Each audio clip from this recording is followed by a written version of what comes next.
Voici pourquoi il faut refuser les pratiques occultes.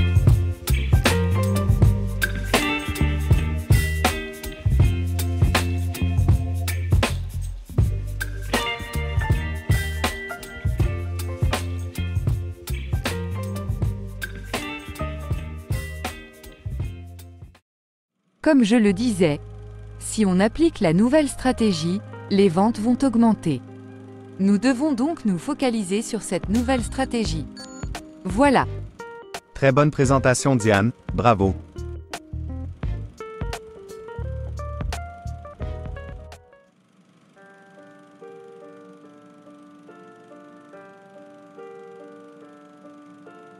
Et, Diane, il est tard, nous allons fermer. Qu'est-ce que vous faites encore là en salle de réunion? Vous ne rentrez pas chez vous? Non, pas tout de suite. Je reste encore un peu. Je rentrerai plus tard. Je vois bien que vous n'allez pas bien. Allez, venez, on va discuter. Allez, dites-moi. Qu'est-ce qui se passe? Oh, c'est personnel, je ne veux pas en parler. Allez, un fardeau partagé est à moitié réglé. Je peux vous faire confiance?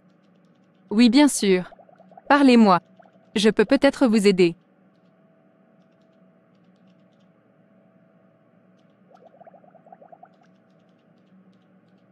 Mon mari me trompe.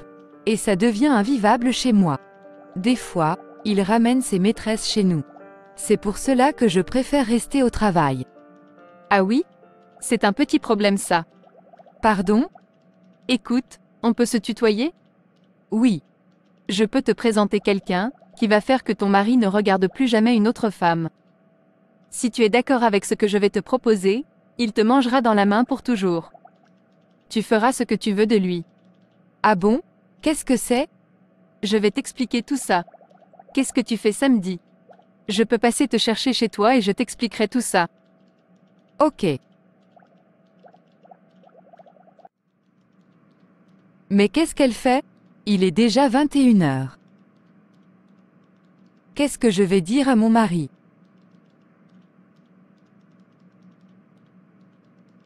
De toutes les façons, ce n'est même pas sûr qu'il rentre à la maison ce soir.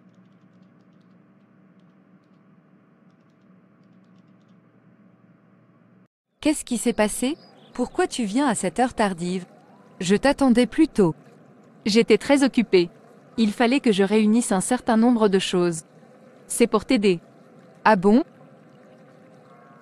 Qu'est-ce que tu as acheté? Viens, je t'expliquerai. Tu as une très belle voiture.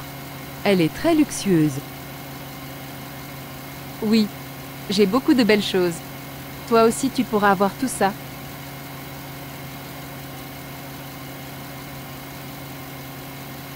Où sommes-nous? Ne me pose plus de questions. Je t'emmène voir quelqu'un qui va t'aider. Fais exactement ce que je vais te dire. Pour le moment, changeons-nous. Toi, tu vas mettre une tenue blanche car tu es nouvelle parmi nous. Tu es une novice. Qui? Nous? Plus un mot. Dès que nous nous serons changés et que j'aurai fait les incantations. Quelles incantations? De quoi tu me parles? Tu veux que ton mari revienne, n'est-ce pas?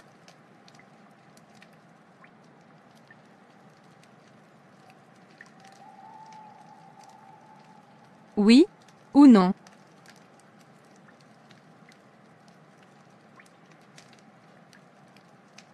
Oui.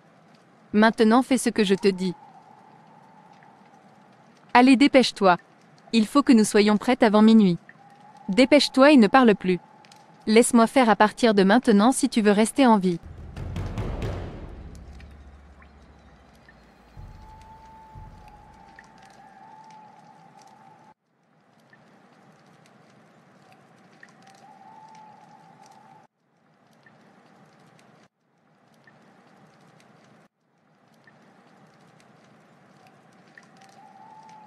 Pourquoi me déranges-tu? Parle.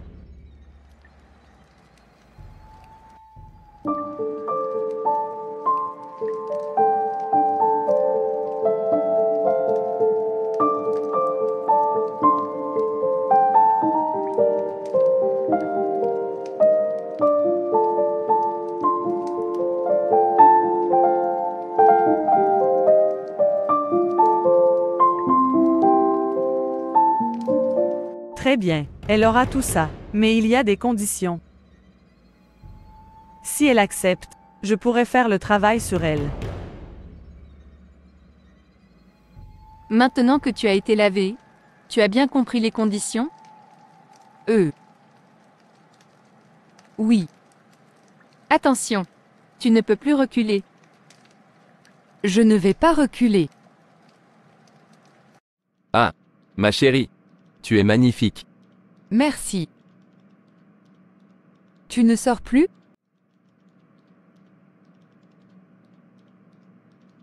Non, je reste avec toi aujourd'hui. Ah, le travail fait, a marché. Je t'assure, c'est vraiment super. Mon mari a complètement changé. Il me mange dans la main. Je te l'avais dit. Mais n'oublie pas les conditions. Ah. Oui.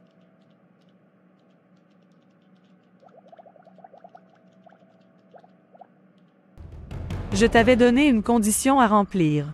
Cela fait maintenant des semaines que tu profites de ta nouvelle vie maritale. Et tu n'as toujours pas rempli ta condition.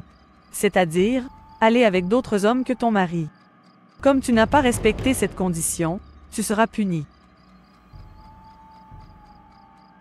Je durcis ta condition. Tu vas devoir faire plus que ce que je t'avais demandé. Comment? Mais, Ma chérie, j'ai entendu des voix. Avec qui parles-tu? avec personne. Allons dormir.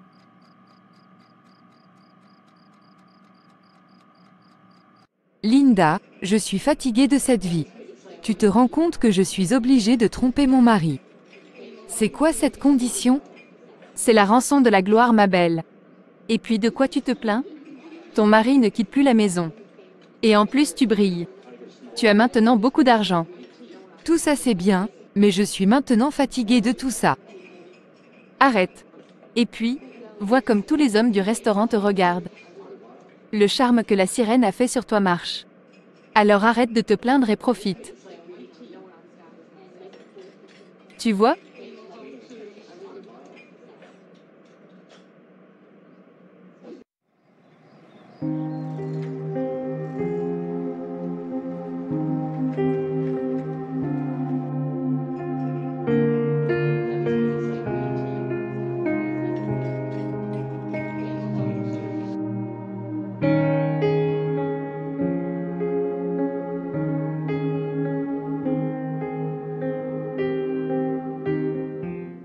Linda, je suis vraiment inquiète. Mon mari ne sort plus de la maison. Il ne va plus travailler. Il dit qu'il veut rester avec moi tout le temps. Ce n'est pas ce que j'avais demandé. Je veux que tu me ramènes dans cette forêt, ce n'est pas ce que j'avais demandé. Je n'en peux plus de cette vie. Tu me fatigues. Tu as tout ce que tu voulais. Ton mari est gaga de toi. Il ne sort plus. Tu peux avoir tous les hommes que tu veux. Tu as en bonus beaucoup d'argent, que te donnent tous ces hommes. Alors qu'est-ce que tu veux de plus? À vrai dire, je ne veux plus qu'il soit comme ça. Je suis fatiguée de son attitude. C'est trop. Écoute, là, je n'ai pas le temps et il faut une préparation avant d'aller là-bas. Donc reparlons-en plus tard.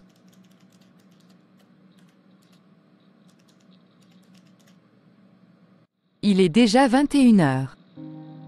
Mais où est-il? Je n'ai pas que ça à faire. Waouh, quelle belle femme. Elle semble attendre quelqu'un, mais je vais tenter ma chance.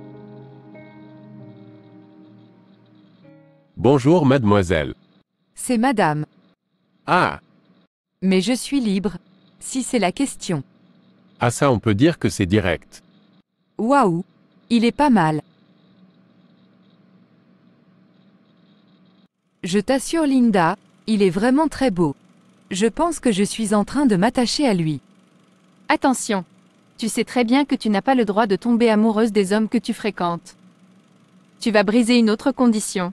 Arrête ça.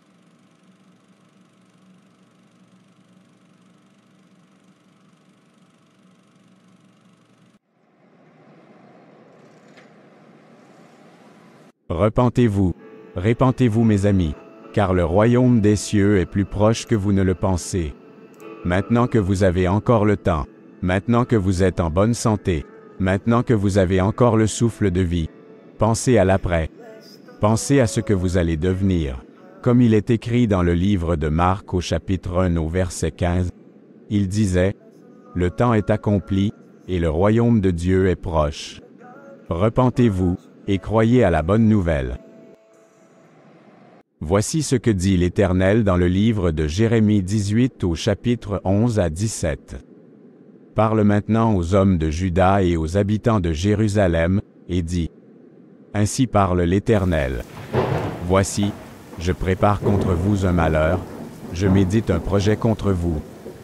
Revenez chacun de votre mauvaise voie. Réformez vos voies et vos œuvres. » Mais ils disent, « C'est en vain, car nous suivrons nos pensées. Nous agirons chacun selon les penchants de notre mauvais cœur. » C'est pourquoi ainsi parle l'Éternel. Interrogez les nations. Qui a jamais entendu pareille chose? La Vierge d'Israël a commis d'horribles excès. La neige du Liban abandonne-t-elle le rocher des champs? Où voit-on tarir les eaux qui viennent de loin, fraîches et courantes?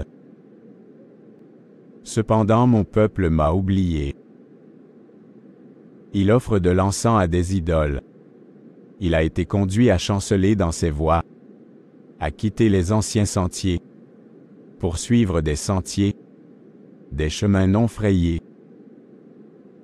Ils ont fait de leur pays un objet de désolation, d'éternelle moquerie. Tous ceux qui y passent sont stupéfaits et secouent la tête. Pareil au vent d'Orient, je les disperserai devant l'ennemi. Je leur tournerai le dos, je ne les regarderai pas au jour de leur détresse. Ne l'écoute pas, ce ne sont que des balivernes, des mensonges. Qu'est-ce que tu fais là? Qu'est-ce que tu fais dans mon véhicule? Je suis venu te faire une proposition. Je te donne tout ce que ton cœur désire, mais tu dois donner ton mari. Jérémie 18 au chapitre 11 à 17. Parle maintenant aux hommes de Juda et aux habitants de Jérusalem, et dis, « Ainsi parle l'Éternel. Voici, je prépare contre vous un malheur, je médite un projet contre vous. Revenez chacun de votre mauvaise voie, réformez vos voies et vos œuvres. » Mais ils disent, « C'est en vain. Car nous suivrons nos pensées, nous agirons chacun selon les penchants de notre mauvais cœur. » C'est pourquoi ainsi parle l'Éternel. Interrogez les nations. Qui a jamais entendu pareille chose? La Vierge d'Israël a commis d'horribles excès. La neige du Liban abandonne-t-elle le rocher des champs? Où voit-on tarir les eaux qui viennent de loin, fraîches et courantes? Cependant mon peuple m'a oublié, il offre de l'encens à des idoles. Il a été conduit à chanceler dans ses voies, à quitter les anciens sentiers, pour suivre des sentiers, des chemins non frayés. Ils ont fait de leur pays un objet de désolation, d'éternelle moquerie. Tous ceux qui y passent sont stupéfaits et secouent la tête. Pareil au vent d'Orient, je les disperserai devant l'ennemi. Je leur tournerai le dos, je ne les regarderai pas au jour de leur détresse.